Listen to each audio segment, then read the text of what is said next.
পশ্চিমবাংলায় 15 বছর তৃণমূলের সরকার চলেছে, স্কুলগুলোর অবস্থা তৃণমূলের আমলে হয়েছে। কেউ তো বলছে না যে 3 মাস বিজেপি এসছে বলে 3 মাসের মধ্যে স্কুলগুলোর এই দশা হয়ে গেছে।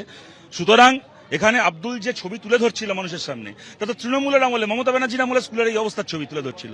বিজেপির রাগ হলো কেন যে তার বাবাকে পিটিয়ে মেরে ফেলতে হলো? তার কারণটা হচ্ছে বিজেপি চায় না শিক্ষা নিয়ে, সরকারি শিক্ষা নিয়ে, সরকারি স্বাস্থ্য ব্যবস্থা নিয়ে কথা হোক।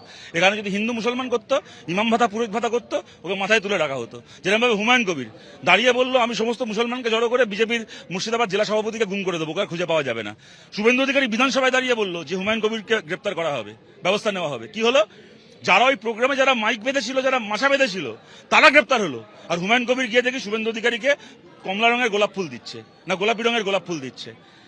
হুমায়ুন কবিররা গ্রেপ্তার হবে না, কারণ ওরা হিন্দু মুসলমানের রাজনীতি করছিল।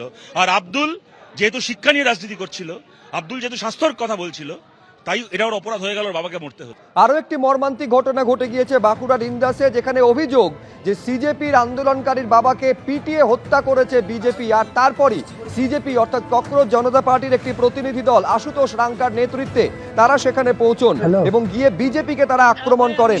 হুঁশিয়ারি দেন সিজেপি নেতারা, আমরা ক্ষতিপূরণের কথা বলেছিলাম, আব্দুল নিতে রাজি হয়নি, দোষীদের অবিলম্বে গ্রেফতার করে উপযুক্ত শাস্তি দিতে হবে, 7 দিনের সময় দিচ্ছি, তার মধ্যে যদি ব্যবস্থা না হয় তাহলে বৃহত্তর আন্দোলনের পথে হাঁটবে ককরোচ জনতা পার্টি।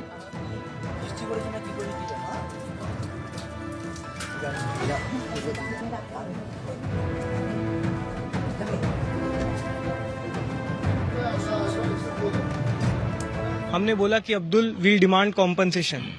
अब्दुल ने बोला मुझे कोई कॉम्पनसेशन नहीं चाहिए, मेरे पापा के नाम पे आप एक स्कूल बना दो। आप उस बच्चे का माइंडसेट सोचिए। 10 दिन बाद अगर कुछ भी डिमांड नहीं पूरी हुई क्या करेंगे? तो हम बांकुड़ा जिले कार्यालय का घेराव करेंगे और वहां से तब तक नहीं हटेंगे जब तक हमारी मांगे नहीं मान ली जाती। শুধুমাত্র ককরোচ জনতা পার্টির প্রতিনিধি দল নয়, সিপিএম এর একটি প্রতিনিধি দল তারাও পর্যন্ত পৌঁছয় ইন্দাসে মৃতের বাড়িতে। শতরূপ ঘোষ, ময়ূক বিশ্বাসরা পৌঁছন, এছাড়াও এসএফআই নেতৃত্ব পৌঁছয় সেখানে।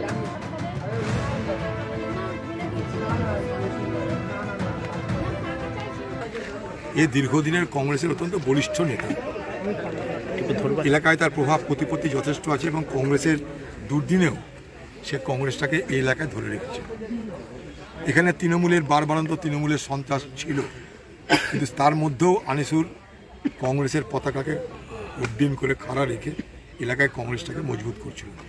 খুনি কারা বার করতে হবে, খুনিদের শাস্তি দিতে হবে এবং শুধু শাস্তিটা উদাহরণমূলক শাস্তি দিতে হবে, দৃষ্টান্তমূলক শাস্তি দিতে হবে।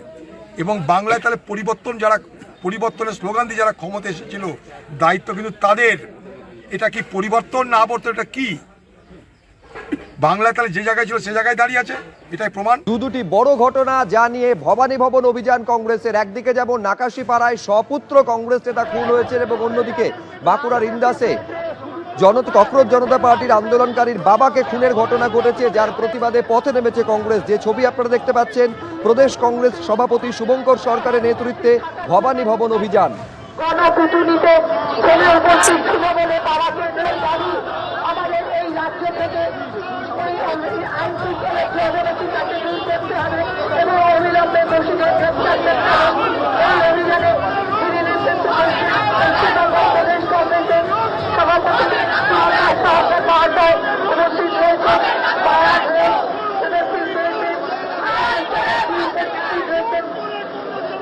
নদিয়াতে বাবা ছেলে, বাবা আমার দলের নেতা, কংগ্রেসের নেতা এবং প্রাক্তন পঞ্চায়েত সদস্য, নৃশংসভাবে তাকে খুন করা হয়েছে।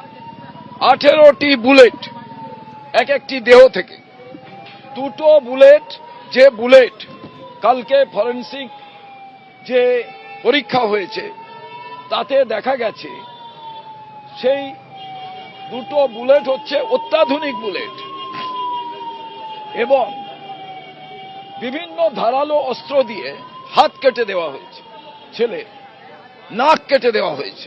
যারা পুরো স্বাধীন হয়ে গেলেন ক্রিমিনালরা, 30 জন ক্রিমিনাল এসে এই দুজনকে খুন করেছে, ভাবতে পারেন। এবং থানায় বারে বারে ফোন করা সত্ত্বেও থানা থেকে আইসি আসেননি। এবিপি আনন্দ, এগিয়ে থাকে, এগিয়ে রাখে।